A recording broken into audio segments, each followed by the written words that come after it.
Buen día, soy Alexis Enrique Chávez Guerrero y voy a hablar sobre la señalización y control de la expresión genética. Primero iniciaremos hablando sobre la transducción de señales. Es el proceso que mediante una señal extracelular unida a un receptor de membrana produce una reacción en cadena que causa un cambio en la célula. En este caso hablaremos de este ligando que es una hormona. Esta hormona se une a un receptor de la membrana causando una reacción química. Esta puede venir acompañada de un cambio estructural del receptor. Esta señal va a irse pasando a otras proteínas, permitiendo la interpretación de la señal, causando la transducción. Cuando esta señal es interpretada y recibida por la célula, esta crea una respuesta a esa señal. Ahora hablamos de los receptores de membrana asociados a proteínas G.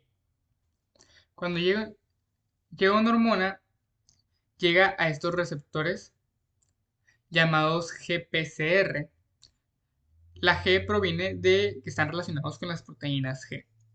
Los receptores acoplados a proteína G o GPCR son una gran familia de receptores de superficie celular que comparten una estructura y métodos de señalización similares. Todos los miembros de la familia GPCR tienen 7 segmentos de proteínas diferentes que cruzan la membrana y transmiten señales dentro de la célula mediante un tipo de proteína llamada proteína G. Estos contienen 7 hélices transmembrana, que aunque no se ven, aquí se encuentran. Ahora hablaremos sobre los receptores intracelulares y extracelulares. Los receptores intracelulares son receptores o proteínas receptoras que se encuentran al interior de la célula, generalmente en el citoplasma o en el núcleo. En la mayoría de los casos, los ligandos de los receptores intracelulares son moléculas pequeñas e hidrofóbicas. ¿Qué significa hidrofóbico? Que repele el agua o que odian el agua, por decirlo de alguna forma, ya que deben poder cruzar la membrana plasmática para alcanzar a sus receptores. Por ejemplo, los receptores principales de las hormonas esteroideas hidrofóbicas, como las hormonas señal estradiol, que son estrógenos, y la testosterona son intracelulares. Después tenemos a los receptores extracelulares. Los receptores de superficie celular son proteínas ancladas a la membrana que se unen al ligando en la parte exterior de la célula. La parte exterior de la célula. En este tipo de señalización, el ligando no necesita cruzar la membrana plasmática. De este modo, muchos tipos de moléculas, incluyendo a las grandes moléculas hidrofílicas, hidrofílica significa que aman el agua o que son atraídas por el agua, pueden actuar como ligandos. Un receptor de superficie celular típico tiene tres diferentes dominios o regiones proteicas. Un dominio extracelular que está fuera de la célula que se puede unir al ligando. Un dominio hidrofóbico que se extiende a través de la membrana y un dominio intracelular o dentro de la célula que transmite la señal. El tamaño y la estructura de estas regiones pueden variar mucho de acuerdo al tipo de receptor, y la región hidrofóbica puede constar de varios tramos de aminoácidos que entrecruzan la membrana. Ahora hablaremos de las citoquinas. ¿Qué son las citoquinas? Bueno, las citoquinas son pequeñas proteínas que son cruciales para controlar el crecimiento y la actividad de otras células, por ejemplo, del sistema inmunitario y las células sanguíneas. Cuando se liberan, le envían una señal al sistema inmunitario para que cumpla con su función en caso de las células inmunitarias. Las citoquinas afectan el crecimiento de todas las células sanguíneas y otras células que ayudan a las respuestas inmunitarias e inflamatorias del organismo. Estas citoquinas básicamente son proteínas pequeñas que se encargan de la comunicación entre células. Esta comunicación puede ser muy periférica, células que están súper separadas, por ejemplo, una célula del dedo del pie con una célula neuronal, pues completamente separadas. Esta viene siendo una comunicación endocrina. Después tenemos la parácrina, que es con células que se encuentran alrededor de esta célula. Y tenemos la autócrina, que es la comunicación con la misma célula que transmite esas citoquinas. En la endocrina, por ejemplo, en la inflamación se envían estas proteínas a través de neurotransmisores o células neuronales a través del torrente sanguíneo llegando al dedo del pie para que estas células lleven un proceso en el cual se inflame. Y en las parácrinas no viajan a través del torrente sanguíneo, sino que es una comunicación más cercana. Esas citoquinas se liberan y llegan hasta la siguiente célula. Después tenemos las autócrinas, donde estas citoquinas son liberadas por la misma célula y recibidas por los receptores de membrana de la célula. Aunque también hay otro tipo de comunicación entre células, que es la comunicación directa. Pero en esta no se incluyen las citoquinas. Ahora hablamos del retículo endoplasmático y las proteínas. El retículo endoplasmático es una red de membranas dentro de la célula a través de la cual se mueven las proteínas y otras moléculas. Los ribosomas se unen a las membranas del retículo endoplasmático por la subunidad mayor mediante proteínas integrales receptoras de membrana, denominadas riboforinas. La secuencia señal o SS es ubicada por una partícula de reconocimiento SRP que se encuentra aquí, que se une a esta secuencia. Hay que aclarar que este pues, es el proceso de traducción. Aquí tenemos el ribosoma, el ARN mensajero. Se está liberando la secuencia señal de la proteína y aquí el SRP se une a esta para llevarla al poro del retículo endoplasmático.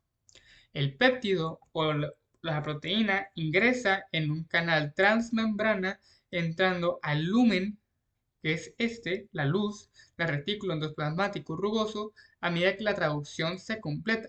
Después llega una enzima que corta la secuencia de señal en ciertos casos no la corta, y finalmente esta se pliega a través de la asistencia de proteínas chaperonas, que son las HSP70, que se encargan de que se pliegue correctamente y la protegen de factores que la puedan dañar.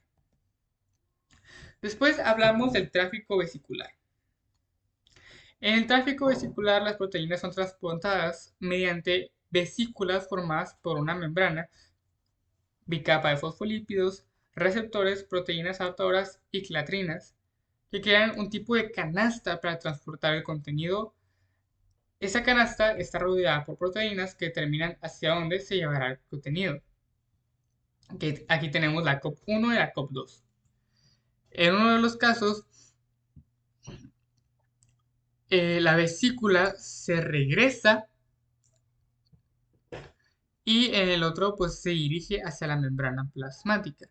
Aquí podemos observar que en el tráfico vesicular se forman vesículas que van hacia el aparato de Golgi, uniéndose a las cisternas, y el aparato de Golgi cumple su función, que es la redistribución de las proteínas, organizarlas, por decirlo de una forma, y después liberarla en vesículas que, dependiendo de las proteínas que estén a su alrededor, COP1, COP2, estas se van a regresar o se van a dirigir a la membrana plasmática.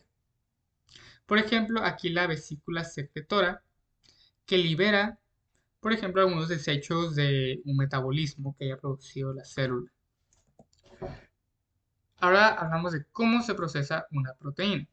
Las proteínas y lípidos entran en la red de cis-Golgi en la vesícula de transporte que proviene del retículo endoplasmático y salen por la red de trans-Golgi en vesículas de transporte con destino a la superficie celular o a otro compartimiento.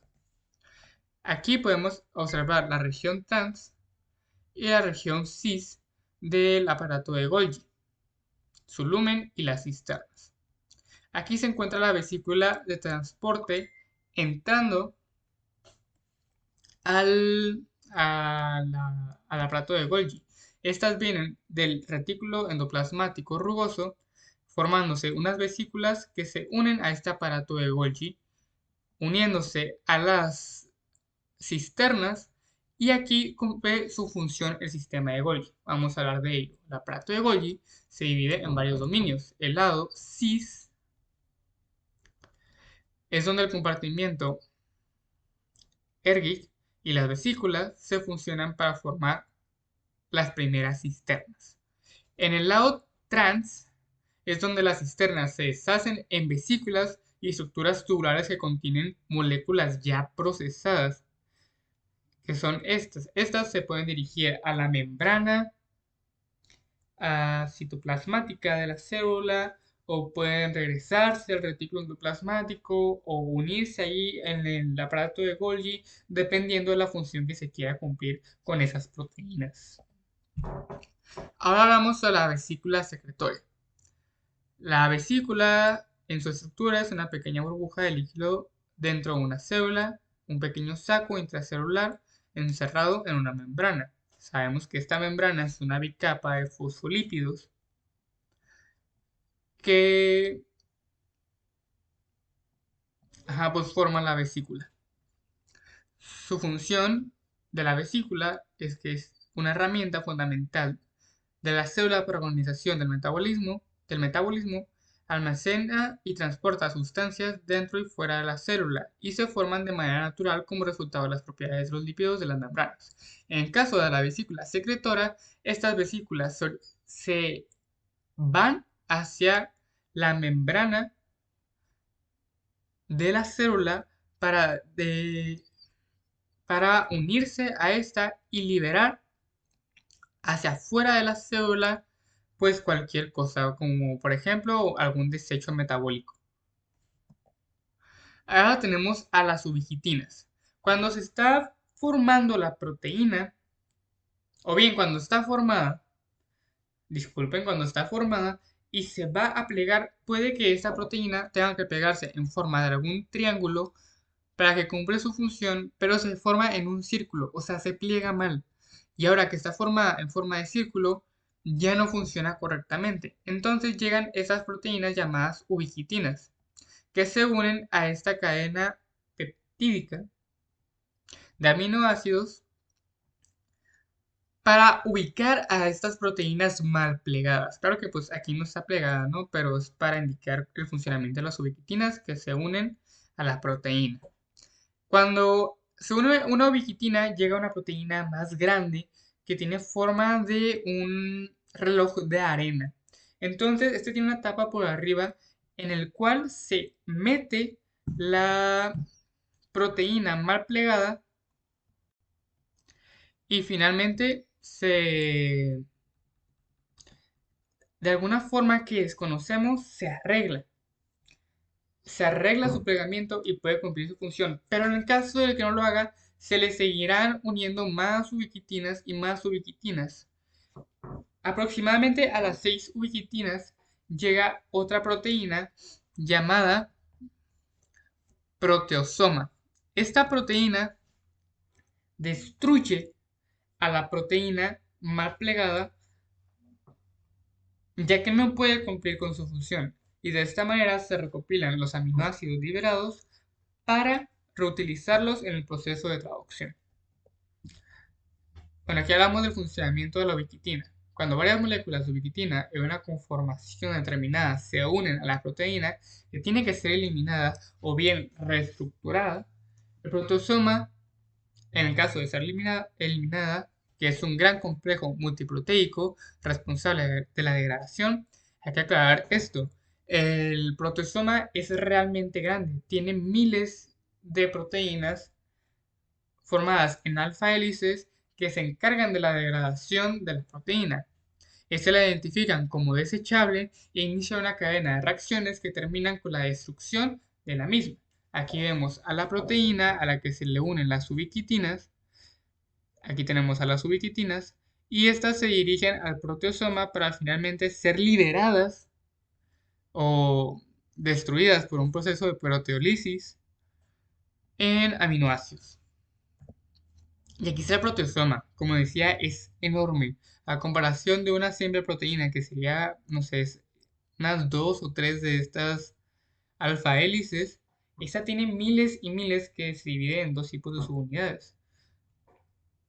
Esta podemos imaginarla como una licuadora, como si tuviera sus navajas por adentro y destruyera la proteína, pero realmente no tiene navajas, son enzimas que se encargan de destruir los enlaces que forman la proteína, por ejemplo los enlaces peptídicos, y de esta forma liberarla en aminoácidos. El proteosoma es un complejo proteico grande presente en todas las células eucariotas y arqueas, así como en algunas bacterias, quien se encarga de realizar la degradación de proteínas denominada proteolisis. Proto pues viene de proteína y lisis viene de destrucción. Y pues la O que es la vocal unitativa. La degradación de proteínas no necesarias o dañadas. En las células eucariotas, las proteosomas suelen encontrarse en el citoplasma. Los proteosomas representan un importante mecanismo por el cual las células controlan la concentración de determinadas proteínas mediante la degradación de las mismas, que es lo que comentábamos hace un momento. Ahora hablaremos de las clatrinas. Las clatrinas son muy importantes al momento de formación de vesículas. Las clatrinas son estas que se encuentran en la parte de afuera. Vamos a leer la descripción. Las clatrinas forman parte de la vesícula que se encargan de transportar proteínas u otro tipo de componentes dentro de ellas. Están compuestas por el cargamento, el receptor del cargamento, que aquí se encuentra cargamento, receptor del cargamento que vendría siendo este azul, la proteína adaptadora que es esta como verde moco y las clatrinas. La función principal de las clatrinas es recubrir las vesículas intracelulares. Está formada por 3 cadenas pesadas y 3 cadenas ligeras que forman una estructura triradiada desde un punto central. O sea, pues tiene esas 3 ramas. Aquí vemos cómo está formada, que está formada por 3 clenions que tienen su cadena ligera y su cadena pesada. Ahora hablamos de las proteínas COP1 y proteínas COP2, que como habíamos hablado, en las vesículas, estas se encargan de transportar hacia un lado o hacia otro a las vesículas con su proteína o su contenido. Las proteínas COP1 son proteínas de tráfico retrógrado.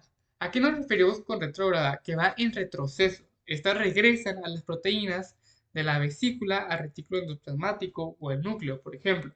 Si venimos del aparato de Golgi, pues se va a regresar al retículo endoplasmático o se va a llegar hasta el núcleo, pero la idea es que va en retroceso. Y las proteínas de COP2, al contrario, hacen completamente lo contrario. Avanzan hacia la membrana plasmática, llevando a las proteínas de la vesícula hacia adelante.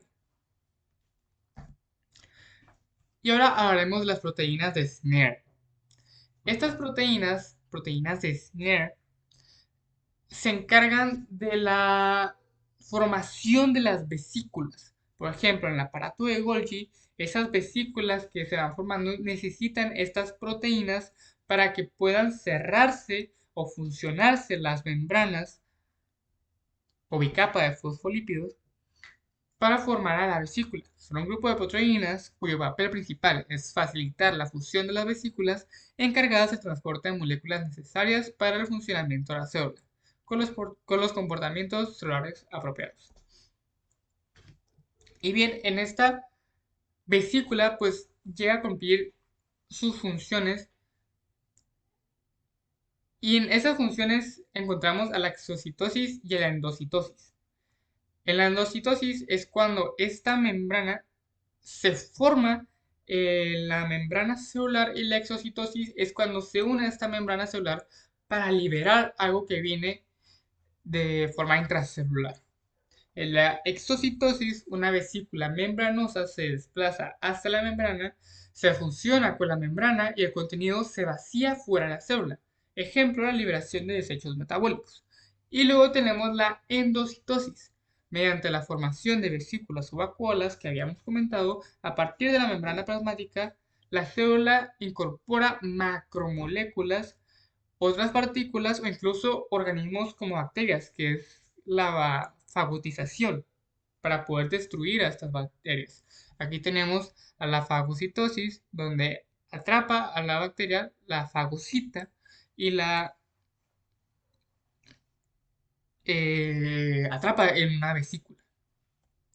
Ahora hablaremos de la pinocitosis y de la endocitosis medida por receptores.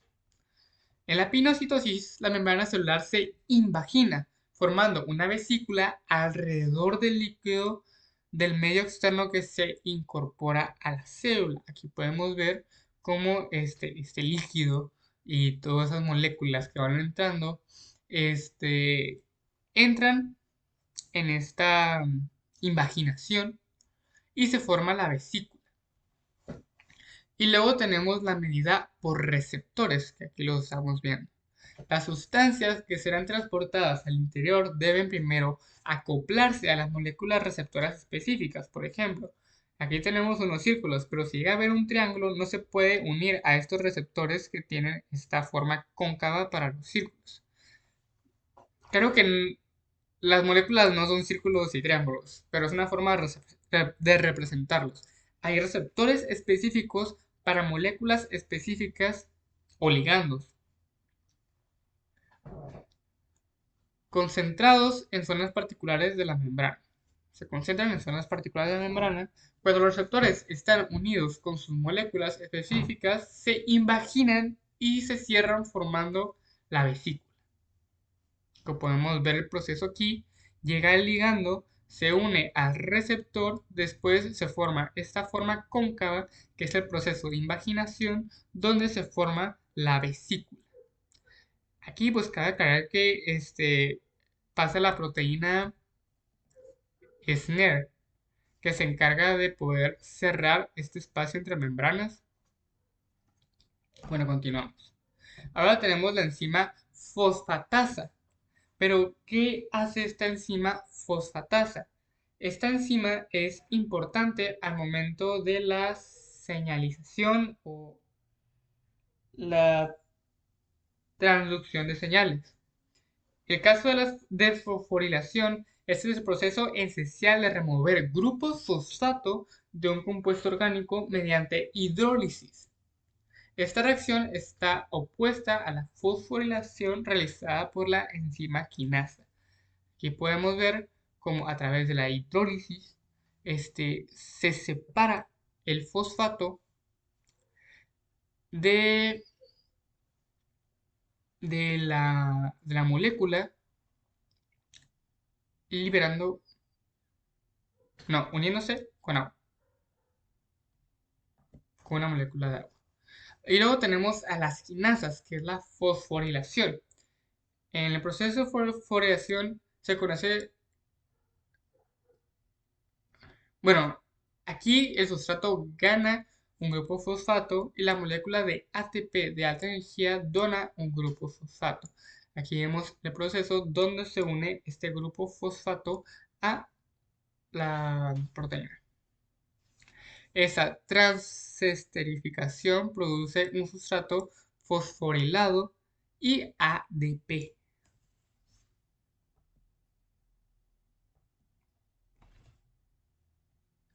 Bueno, y con eso finalmente terminamos la presentación.